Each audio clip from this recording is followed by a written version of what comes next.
Imagine this: a royal favourite, handsome, charming, and dangerously close to the king. A terrified woman dragged into a thicket by his men, and a rumour so shocking that even after his execution it still echoed across Europe.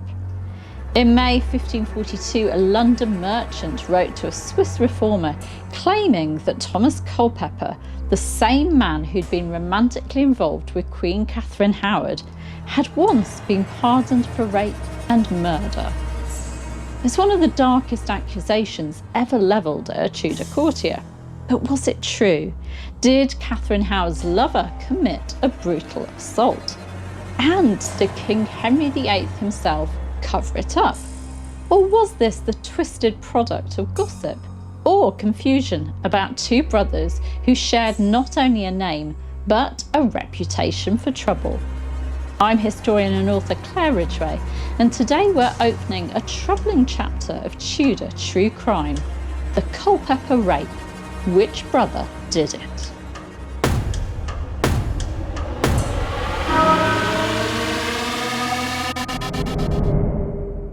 On the 10th of May 1542, merchant tailor and religious reformer Richard Hills wrote a letter to the famous Swiss reformer and theologian Heinrich Bullinger, a man he corresponded with regularly and who he described as his father and spiritual and godly physician.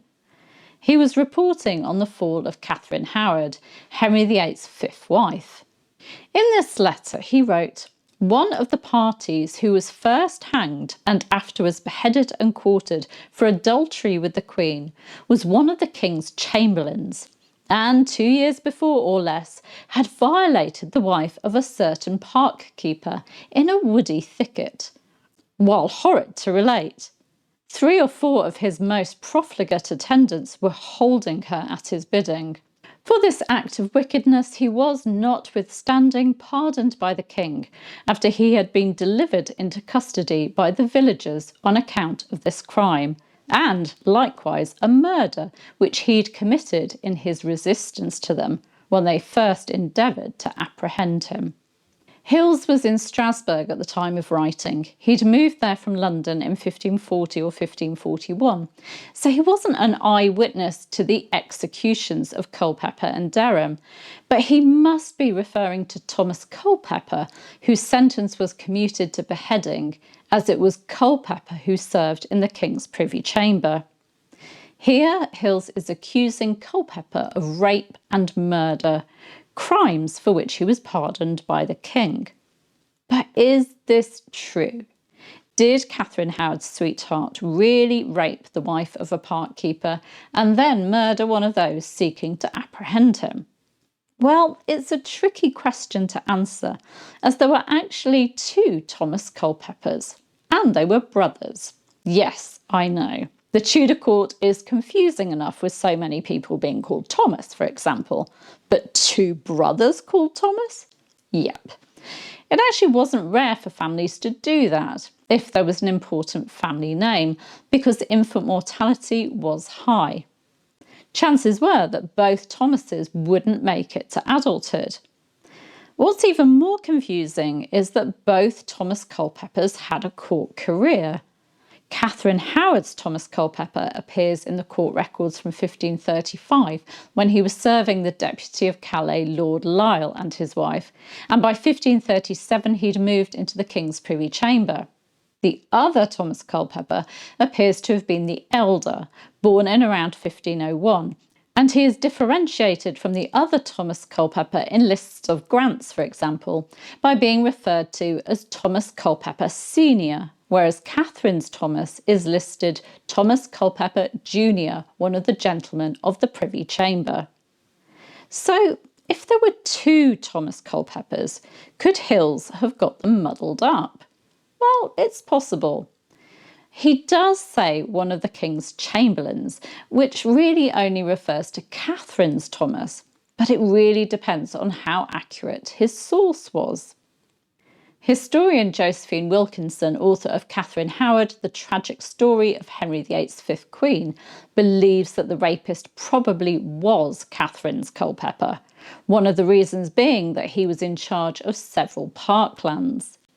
Looking at the grants he received, he was master of the hunt and overseer of the deer of the parks and warrens in the manor of Tunbridge, and keeper of the parks of Northfrith, Southfrith, Poston and Cage in Kent.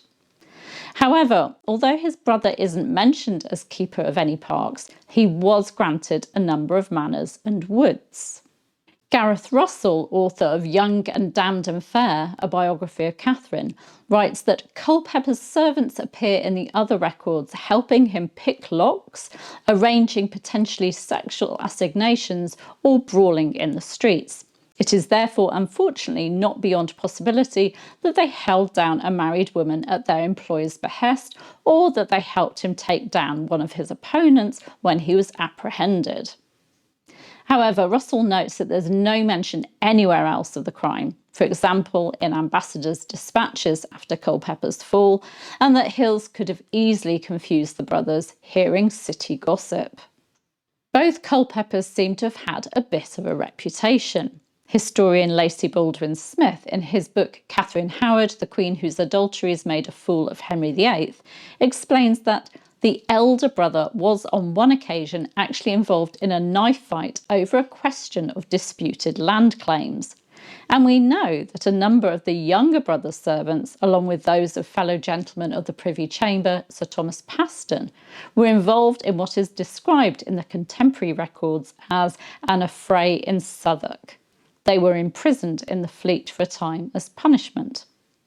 And the younger brother was quite a ladies' man, flirting with Lady Lisle and being involved with Elizabeth or Bess Harvey at the same time he was having secret meetings with Katherine in 1541. Of course, charming women doesn't make him a rapist. Hill states that the crime happened 2 years before or less. It's not clear whether that refers to Culpeper's execution in December 1541 or the date of Hill's letter, May 1542. But that gives us a window of 1539 to 1540. Historian Jonathan McGovern, author of the article New Insight on the Rape Accusation against Thomas Culpeper, Gentleman of the Privy Chamber, checked the King's Bench plea rolls covering those dates and found a mention of Thomas Culpeper in the plea roll for Michaelmas term 1540.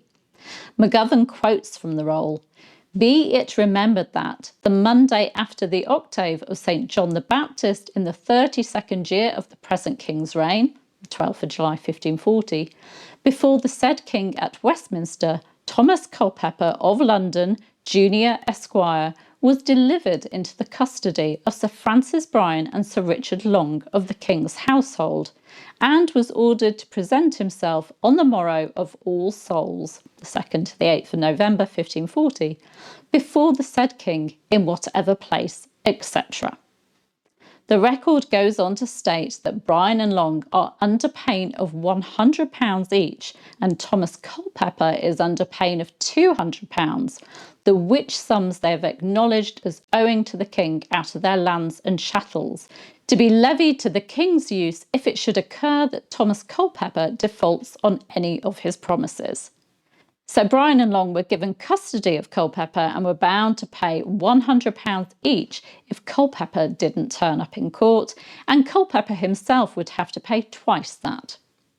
The record then states that Culpeper didn't appear, but that instead William Tusser, an attorney of the King's Bench, appeared and presented here in court a certain warrant signed by the King's hand for the purpose of indemnifying Thomas Culpeper, Francis Bryan and Richard Long.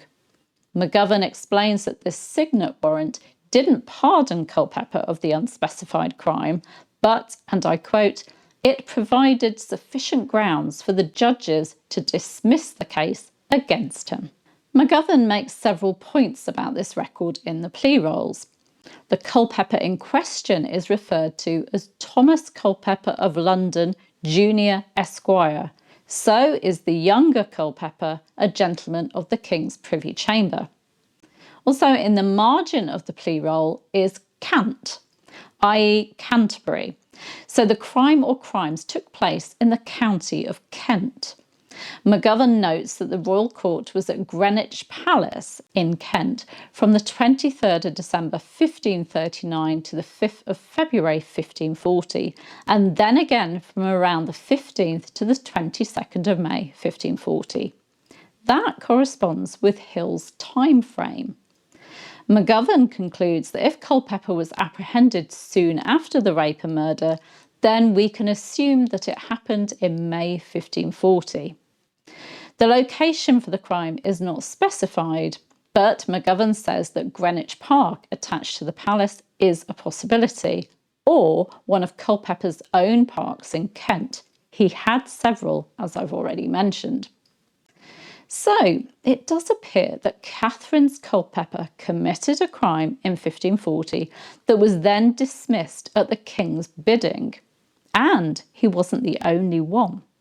McGovern notes that Lord William Howard, Peter Carew, John Champernowne and William Parr, 1st Baron Parr, brother of Catherine Parr, were also entered into £200 recognizances, the same amount as Culpeper, suggesting, as McGovern notes, that they too were involved in whatever happened in Kent in May.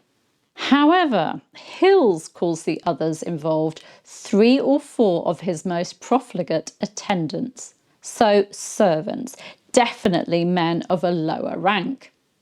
Howard is mentioned in the same signet warrant as Culpeper, so definitely involved somehow, but the others were absolved by separate signet warrants, so perhaps, as McGovern concludes, they were accused of a related but not identical crime. It's hard to know. Does any of this bring us closer to the truth? Well, Hills had heard that in around 1540, Culpeper had raped the wife of a park keeper who was held down by some of his servants, and that he then murdered one of those trying to apprehend him. And we know that Thomas Culpeper Jr. had been charged with a crime committed in Kent and that it fits Hill's timeline, and that the charges were dropped at the king's instigation. It fits, doesn't it? And we know that the king did pardon people for serious crimes. For example, the Southalls in the 1532 murder of Sir William Pennington and Sir Geoffrey Pole for treason in 1539. It's not conclusive, and we do have to bear in mind how gossip can get rather carried away. But Culpeper did something that was serious in 1540. And of course, Catherine Howard was at court at the time, serving Anne of Cleves before marrying Henry VIII, so surely she would have heard about it, particularly as her uncle, Lord William Howard, appears to have been involved somehow. So, was Thomas Culpeper a rapist and murderer, shielded by royal favour, or the victim of a centuries-old mix-up between 2 reckless brothers? We may never know for certain, but one thing is clear.